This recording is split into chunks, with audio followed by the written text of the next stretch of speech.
I believe racism is a form of insanity. I think it's a mental disorder. You tell me if you disagree.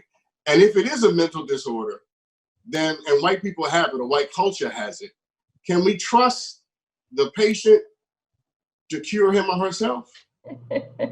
I don't think I've ever heard that one. So I wouldn't categorize it as a mental disorder. When we are born into this world, we are empty vessels. Everything that we is a direct product of our environment, our parents, so is just learned behavior. Everything, I treat patterns and behaviors because we don't come into this world dark. We don't come into this world with hatred. We don't come into this world with all of the things that, we can describe as malignant, right?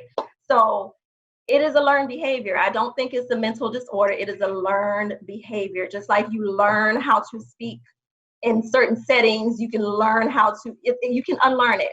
You absolutely can. Because if that was the case, people that come into therapy, they would never be able to shake off whatever they came to initially seek therapy for. So you can definitely unlearn it.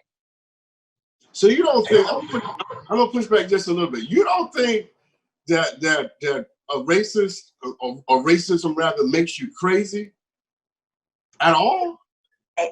But define crazy, Dr. Sean. Define crazy. At the very least, I would define crazy as a distorted worldview and a very disassociative sense of yourself. Right, but that's if you create a subculture and that's all you see, and within that parameter, you don't believe that's crazy, that's normal to you.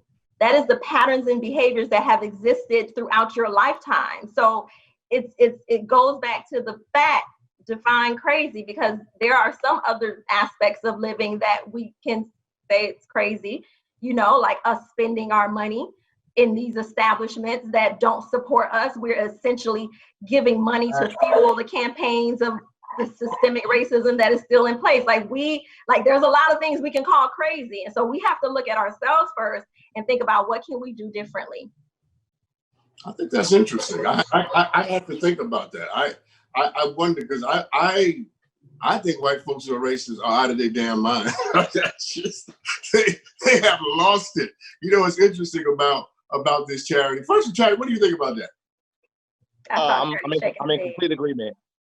Privilege is not a mental disorder. It is a thing that is just set up inherently. Sometimes I'm actually more surprised that more white people aren't racist because we live in an entire That's not my point, Charity. My point is not that privilege is a mental disorder. My point is that privilege and racism produces a mental disorder. I disagree. I think that many men, even us as Black men, are so blinded by our privilege that we don't even realize that we do a lot of the same things that white people do to us to our own Black women. But crazy too on a certain level. Huh? And black men suffer from a certain set of nutso, just like anybody else. Yeah. And so my only statement that I'm getting at is that this whole concept of racism being a disease, I can't really get to that, because the thing about it is that when you live in a white heteronormative white supremacist patriarchy and everything supports you, it makes sense.